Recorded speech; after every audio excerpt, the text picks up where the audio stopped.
Gak apa.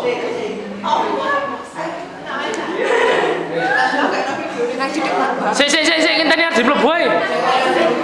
5, 4, 3, 2, 1. Selamat pagi. Wah, tugasnya banyak semua ya. Siap. Ya, pagi ini apa mata kuliah kita?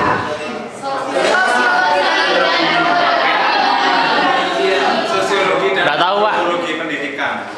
Very fresh. Kita berdiri dulu. Seperti biasa, kita berdiri dulu. Berdiri dulu semua. Biar lemaknya nggak menumpuk di perut, nanti terdistribusi rata.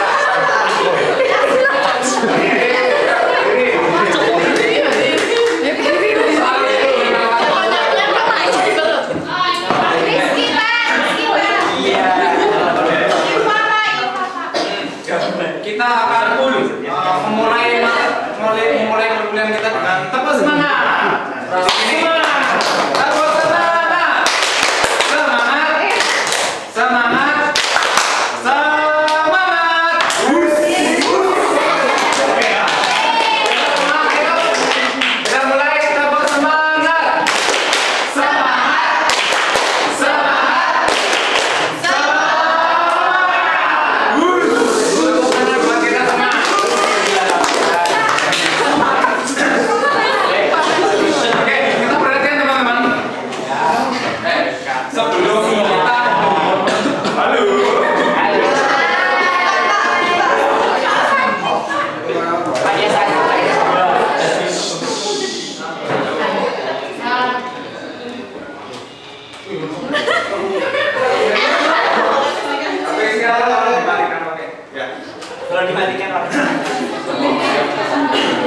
Dan teman-teman, sebelum mulai kuliah, Bapak akan memutarkan video dulu, tolong diamati.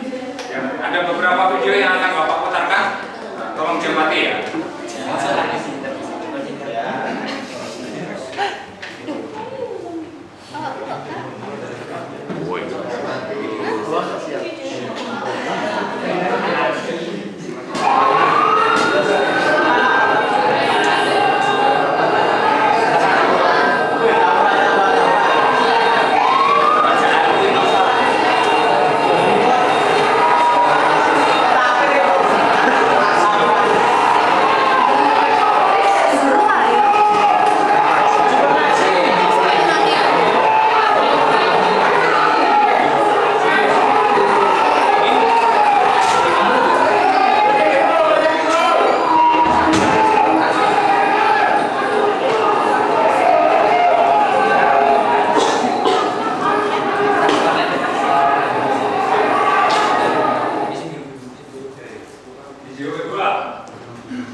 Polisi kok ada polisi.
Kita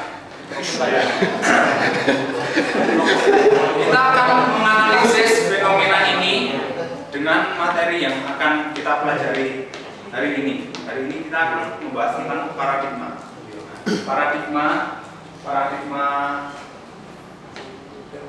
superorganik, konseptualis, dan realis.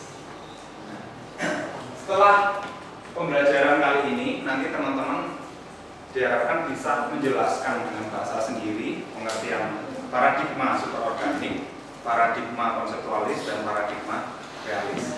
Sudah punya bayangan dulu? Belum.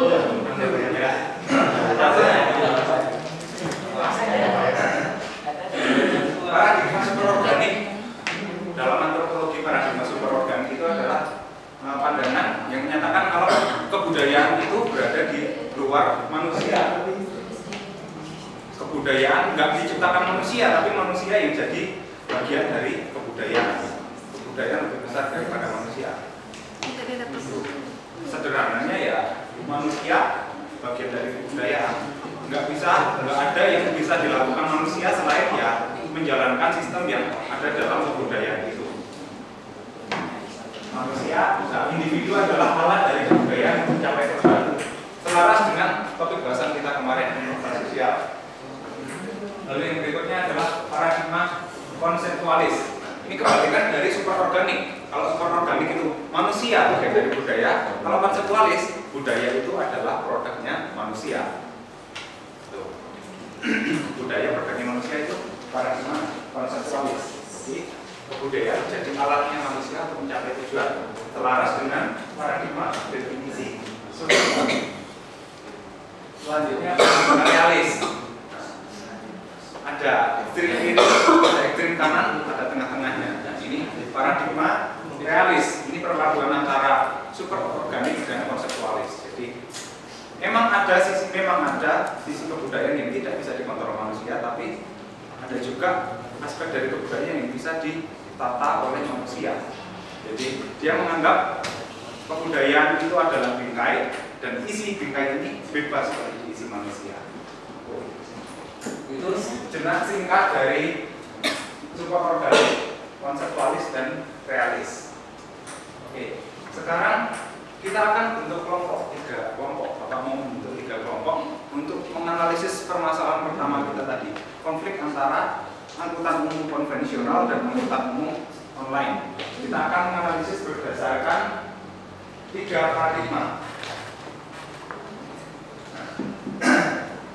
Menurut teman-teman, kenapa sih kok supir angkutan umum konvensional itu menolak transportasi online? Saing, Pak.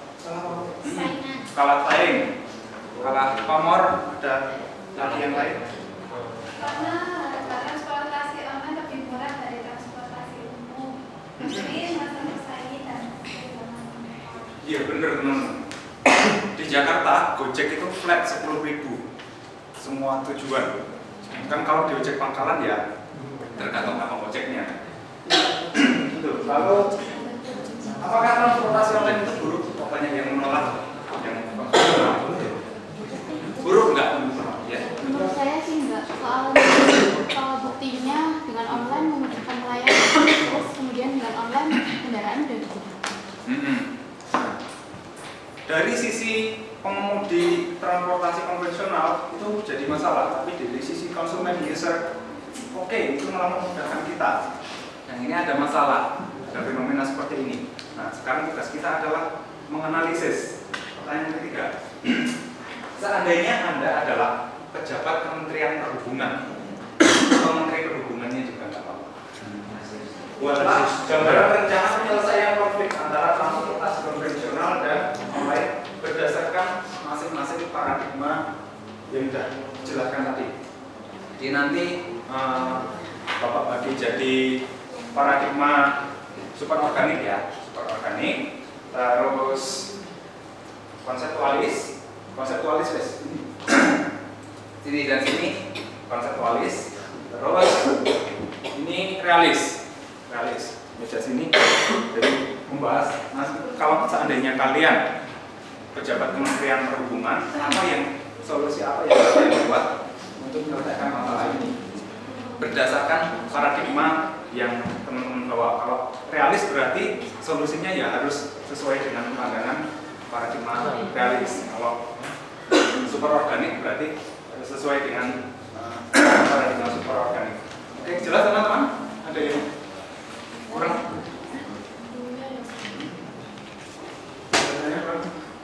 Kayaknya ini masih kurang ya. Minta tolong sastra pindah ke sini. Oke. Jelas teman-teman? Oke, silakan berdiskusi. Silakan. Berhadapan-hadapan biar bisa ngobrol. Diputar sama. Udah.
Diskusikan hasil diskusi masing-masing kelompok.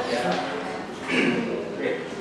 Dari paradigma superorganik, silakan. Siapa juru bicaranya? Sastra.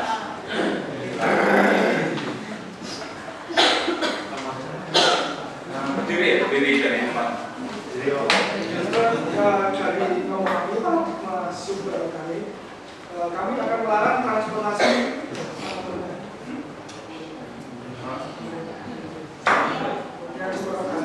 Kami akan melarang transportasi online beroperasi untuk sementara waktu. Karena pelarangan ini hanya berlaku untuk pengangkut penumpang. Untuk kurir dan jasa lainnya boleh tetap beroperasi. Sementara itu kami akan membentuk tim untuk menyusun regulasi baru terkait transportasi online. Karena saat ini belum ada. Lalu setelah aturan tentang transportasi online disahkan, mereka baru kami bolehkan untuk beroperasi. Oke. Dari superorganik, kementerian akan melarang angkutan penumpang untuk beroperasi karena regulasinya belum ada. Sementara belum ada, mereka juga akan mengkaji regulasi yang baru. Tapi bidang usaha lain untuk kurir itu tetap boleh jalan. Apakah itu sudah sesuai dengan pandangan paradigma superorganik? Sesuai? Nuril? Oke, tepat data. Jadi udah sesuai ya. Karena manusia bagian dari sistem dan katakanlah Kementerian Perhubungan itu adalah sistemnya, maka siapapun yang ada di dalamnya juga harus mengikuti peraturan. Coba dari konseptualis. Konseptualis dari sini atau sini? Oke. Siapa suruh bicaranya? Ya, silakan aja. Terima kasih kalau dari konseptualis. Kalau kami jadi Pak Ignasi Jonan ya, kami tetap akan mengizinkan untuk yang online itu. Jadi tidak hanya, tapi kami juga mengkaji ulang dan menyiapkan regulasi untuk mereka agar bisa beroperasi. Toh nyatanya toko kelompok pun seperti penyedia jasa jual beli tidak protes terhadap Lazada dan lain sebagainya kan. Dan saya rasa pandangan ini perlu ditarik pada transportasi. Nah, kelihatan ya bedanya. Ini melarang karena peraturannya belum ada. Kamu harus ikut peraturan Bu. Sedangkan ini, oke, silakan kamu jalan dulu. Nanti peraturannya tak buatkan. Kelihatan kan bedanya. Manusia bagian dari sistem, terus sistem itu dibuat oleh manusia. Oke, coba dari realis. Juru bicaranya. Dari realis hampir sama dengan konseptualis. Kami tetap mengizinkan dan juga mengkaji penyusunan regulasi baru tentang peraturan tersebut. Cuma bedanya kami akan membuat sistem transportasi online untuk angkutan umum yang belum terakomodasi, seperti bajai. Jadi nanti ada bajai online. Dan kami akan mensosialisasikan dan membuat pelatihan untuk adaptasi teknologi baru. Oke, nah kelihatan banget ya. Jadi kalau ini realis, keadaannya memang sudah banyak transportasi online, tapi di sisi lain regulasinya belum ada. Oke, kalau gitu silahkan jalan. Nanti regulasinya tak buatkan. Terus ini memang nggak bisa dihindari, maka juga harus diantisipasi, harus diadaptasi. Kelihatan ya, ini bisa mengakomodasi superorganik, manusia bagian dari sistem, tapi juga bisa mengakomodasi ini, manusia tetap bisa mengadaptasi sistem biar tetap sesuai dengan keadaan. Itu ya teman-teman. Oke, untuk masalah ini clear. Terus sekarang selanjutnya untuk tugas berikutnya, kalau ini masalah transportasi selanjutnya, teman-teman cari berita, cari artikel tentang permasalahan pendidikan, dan silakan dianalisis tetap dengan sesuai kelompoknya. Minggu depan dikumpulkan oleh Bapak. Demikian teman-teman, perkuliahan kita pagi ini. Selamat pagi. Selamat pagi.